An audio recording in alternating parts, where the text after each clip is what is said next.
Yan. Yan yung mukha ni natin mga to. Score yung isang commander sa Rad. May nasa Rad. Pagpalang gabi po.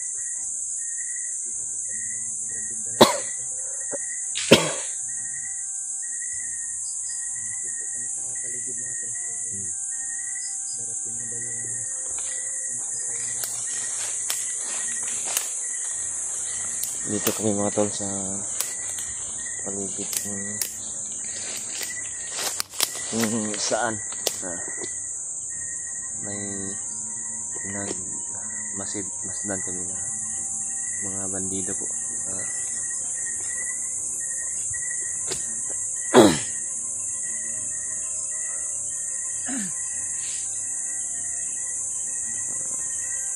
May sinusundan po kami mga tol bago kami nakarating dito. May mga narinig namin ng mga to na sabi-sabi nila na si Brad Arnel na yung isang commander darating daw yun dito banda sa area sa location ito.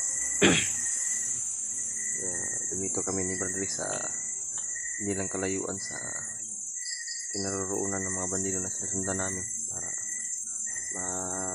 i-kumpirma namin kung makita namin na totoo ba talaga na si Brad Arnel ay naging isang commander po mga tol. Nalungkot ako mga tol sa nalaman namin at narinig namin na sabi-sabi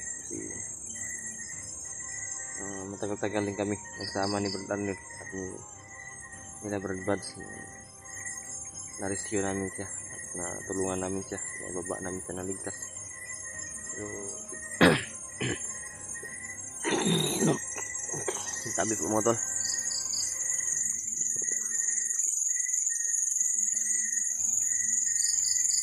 hinayang talaga ako ba, hindi ako makapaniwala talaga sa mga nangyari ngayon mga tol. Si Brad Arnel ay naging isang ganyan bumalik sa kilusan nila. So hindi natin talaga mahawak yung kanyang mga tol. Hindi alam kung ano talaga yung dahilan kung bakit siya nagbalik sa ganyan. At yan yung alamin namin ngayon mga tol, Bradley. Totoo ba talaga na siya yung naging isang commander? At saka po pala mga tol, narinig din po kami na may hawak din po pala si Brad Arnel bihag na bata daw. Yan alam kung ilan. Doon narinig kami na parang 2 bata yung hawak niya. Dito daw yun darating.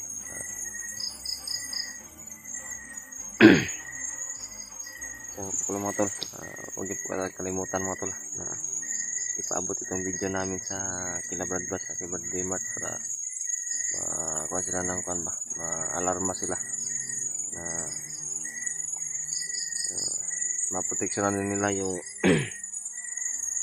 pamilya nila baka sakali na natin alam lulusog sila doon madaan na sa baba kasi siya lang po talaga yung nakaalam kung saan yung bahay nung nanay ni Brad Buds at kila Brad Mart. Yun yung delikado ngayon. Talagang kailangan na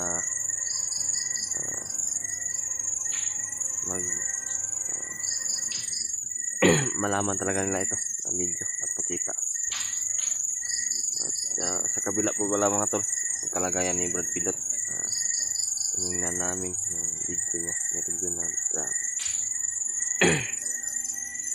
sobrang nakakaawa din mga tol at nakakatakot na rin si Brad Pilot sa ngayon.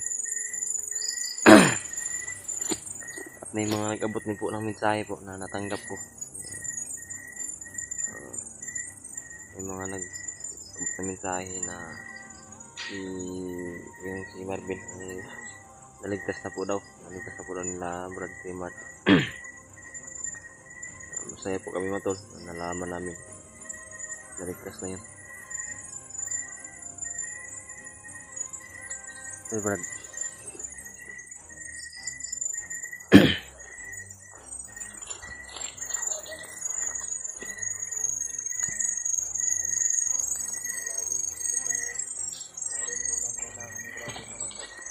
May ingay ngayon, Brad. Patayin na natin ilaw. Yan mga tol.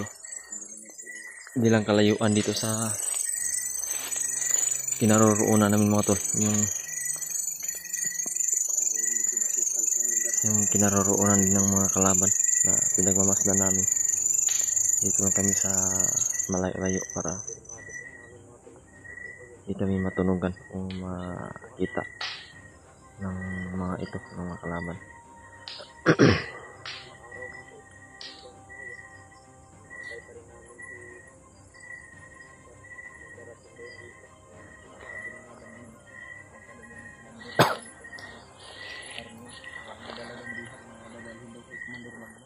Yan, makonfirmado namin mga to.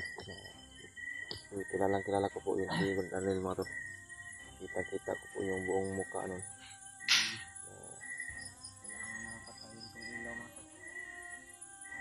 Makonfirmado namin yan. Kaya talaga so, alam mo ano po yung gawin. Kaya pili na po kami sa malayo at pagmasdan lang namin sila. Hindi kami pwede na palos-dalos na lalapit o kilos para sagupain sila. Hindi pwede po. Dalawa na kami ni Brad. Hindi na kilos kami na palos-dalos. Parang dumadami sila. Uy, nagkanit na nag-100. Lumaki na yung ilaw. Meron silang gagawin talaga dyan na mga Chinese. Sabi ng mga nakausap na mga nakausap kanina ng mga bandido na narinig natin ba? Dyan daw sila magpapalipas ng gabi ngayon. Kasama daw yung bagong commander nila na si Arnel. Ilan yung narinig natin ba? Ilan yung bata na hawak ni? Dalawa daw. Dala ni Arnel, Brad. Yung commander nila na bago. 5. Galing daw yung sa bayan. Anong gagawin natin, Brad? Lalapit tayo konti, Brad. Tandahan lang tayo lalapit ba para di tayo matunog ba?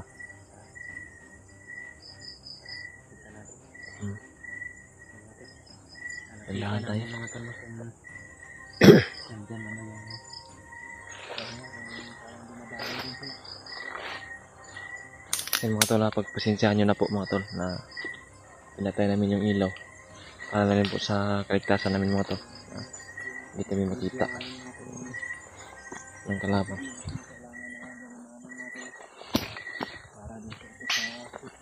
Ngayon mga tol, saksi po kayo kung ano po yung makita namin. Yan o. Palapit na kami ng palapit.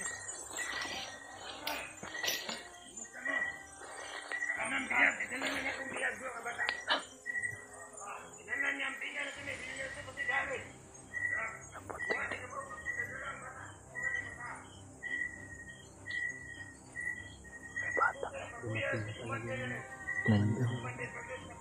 Timing din ba na? Lumapit tayo dito. Kaya nga nilalapitan kunti, Brad. Para makita ko yung mukha, Brad. Uy.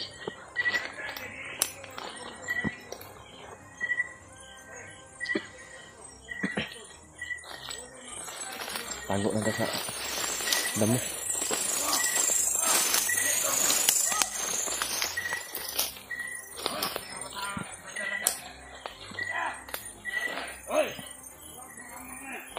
Amang na, tungod ka dugay na midala-dala ni mga bataan eh. Dugay na hindi ito na bihat.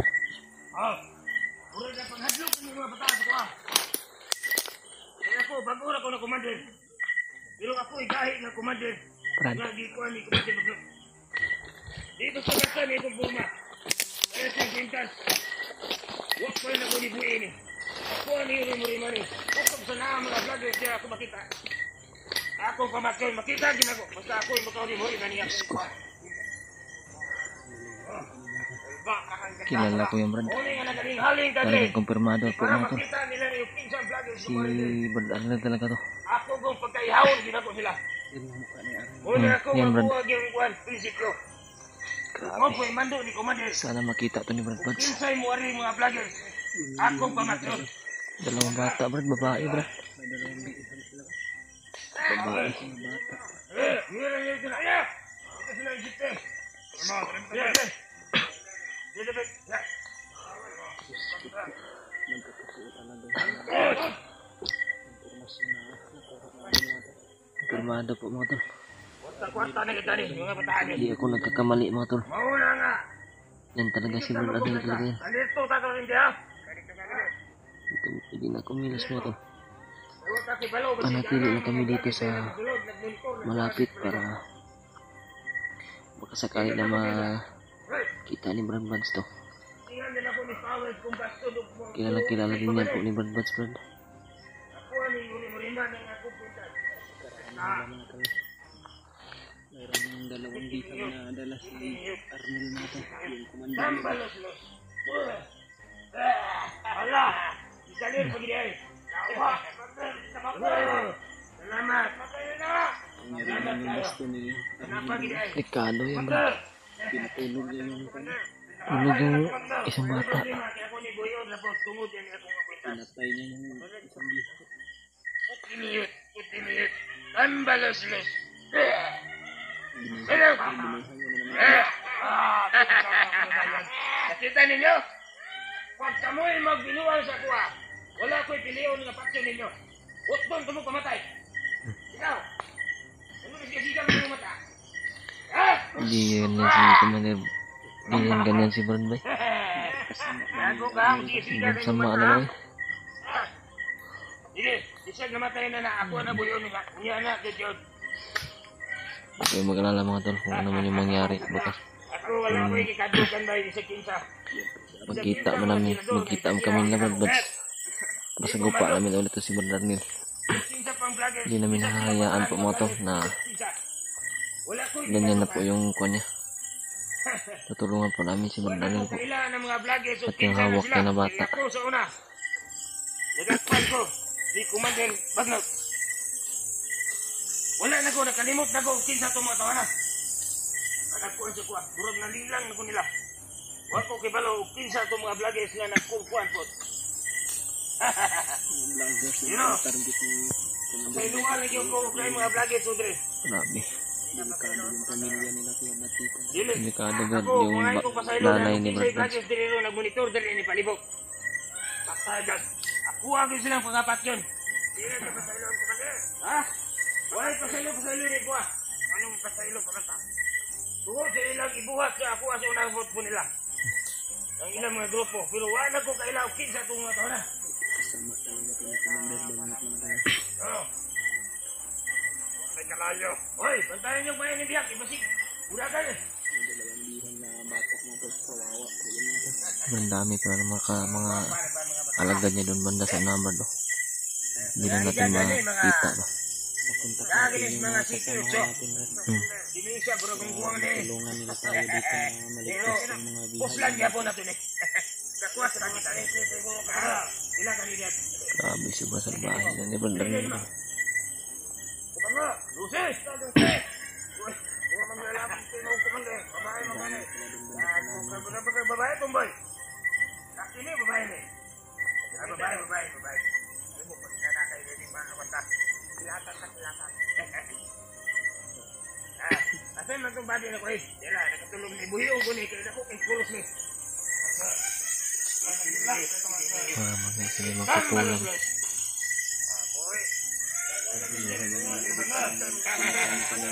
Binuha niya yung pinatay niya, bro. Di basta-basta ni. Daghan na kayong tao di pamatay ani. Uy, gipili ni. Mga vloggers man ug ako mga tauhan. Basta mo mando si Commander Bagnot. Nga miingon. Patagal na siguro to na. Mauna akong tumanon gyud. Oy. Una niyo na ang bata.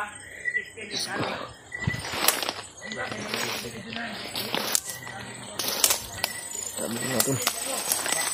Talagang di ako makapaniwala mga tol. Pero ito mga tol nakumpirmado na po talaga na si Brad Arnel yung nandito na naging isang commander po mga tol. Diyos ko po. kilala ko po si Brad Arnel Motor. Hindi po siya ganyan dati. Grabe sa ngayon, naramdaman ko po yung kapangyarihan niya na sobrang lakas at kakaiba na po talaga yung nasa nakapaloob sa katawan niya mga tol. Grabe, hindi ako makapaniwala mga tol, pero sa ngayon na nakumpirma at nakita namin.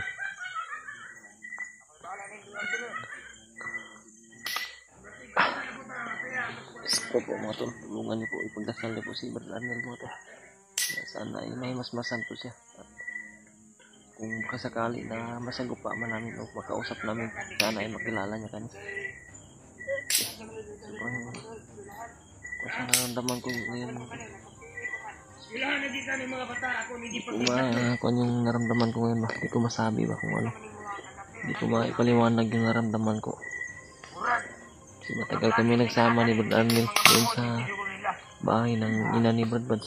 At si Patrick, kilala din po ni Patrick yan si Brad Arnel. Nangita ka dito mga kuan ano mga tagtungod ani mga bata. Yan, Diyos ko po, Brad. Dili nila nilo katon eh. Ha? Mapugos di ko ni mga bata pamatay. Nah.